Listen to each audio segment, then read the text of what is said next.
Power tiller আছে, আলম সাধু আছে। আপনার রেড ওয়াটার নষ্ট হয়ে যায়, রেড ওয়াটার লিক করে, রেড ওয়াটারের ভিতরে বিভিন্ন ধরনের সমস্যা হয়ে থাকে।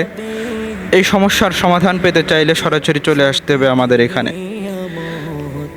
আমাদের বড় কাকা দীর্ঘদিন যাবত এই লাইনে আছে, এই কাজগুলোই করে থাকে।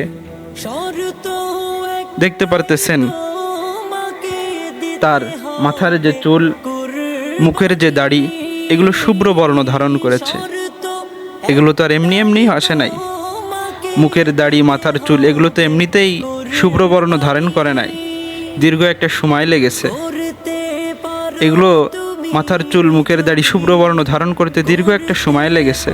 তিনি দীর্ঘদিন যাবত এই লাইনের সাথে সম্পৃক্ত আছে, যার ফলে তিনার এক বিশাল অভিজ্ঞতা তৈরি হয়ে গেছে। যে অভিজ্ঞতার ফলেই তিনি কোনো একটা সমস্যা দেখলেই বুঝতে পারে ভিতরে কি হয়েছে।